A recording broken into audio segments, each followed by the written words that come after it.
Guilt is the poison in our hearts, of course. This microdose of poison is good. For example, you say you want to lose weight, but you end up eating a bowl of meat. Oh, guilty, right? This mild guilt will make you lose weight better. But if the guilt becomes serious, you discover that the poison is taking effect. The average person experiences mild guilt for 2 hours a day. Women have more guilt than men. On average, a person feels mild guilt for 2 hours and severe guilt for 3.5 hours a week. So when this guilt becomes a toxin, you will find that there are 3 important types of guilt. The first is unresolved guilt. What is unresolved guilt? You owed someone in the past, and you haven't resolved the issue until now, which will cause you harm. The second guilt is called survivor guilt, which is why she was the one who left instead of me. This kind of guilt is also very difficult to resolve. Then the third kind of guilt is called separation guilt. Separation guilt is most common in women. As long as a woman is away on business for a long time, she will feel sorry for her children. My wife is often like this. If she doesn't take care of the house for a few days, she will feel that she is so sorry for the children.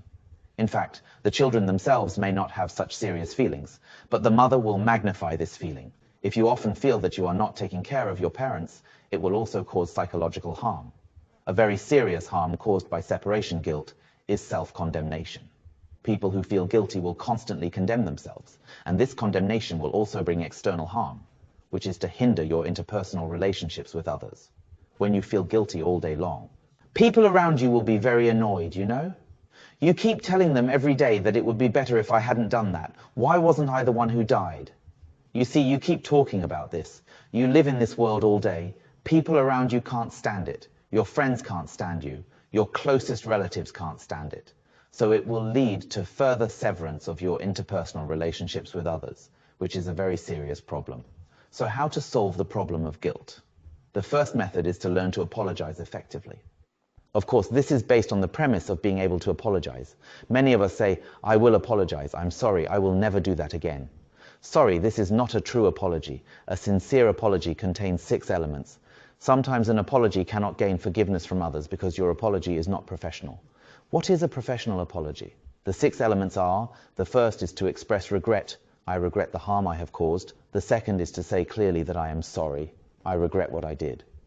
The third is to ask for the other party's forgiveness. This is not enough. The fourth is to affirm the other person's feelings. Although you may not want to affirm the other person's point of view, you have to affirm the other person's feelings. I know you are hurt. I know you are really sad about this, and I know that this makes you very disappointed. Okay. Then the 5th one is to provide compensation and atonement. So can I do something to compensate for this? Then I am willing to donate something to our place, right? Make some compensation. Then the last one is to admit that you have violated the social convention. You have violated some social rules and expectations. I did something wrong because I broke something. Okay, this is a complete apology. The second method is self-forgiveness. What is self-forgiveness? Some of the people you need to apologize to are no longer around.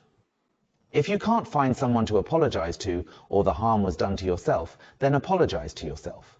It's important to forgive yourself properly in such situations to avoid self-indulgence. Don't make a habit of forgiving yourself for every mistake you make without considering the consequences. At this time, you will become more and more indulgent because you have not changed. So the first step to self-forgiveness is to take responsibility first, apologize in your heart, and establish your next action plan, how you plan to improve, and then forgive yourself. Sometimes you can even do a ritual, for example.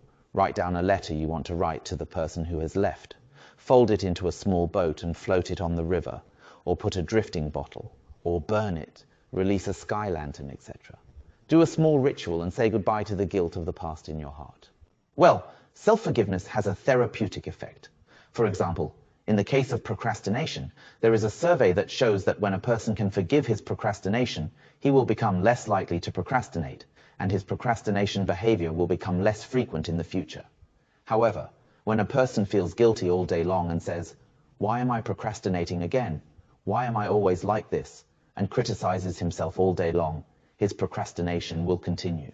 So you must learn to forgive yourself so that you can get out of this negative cycle of guilt.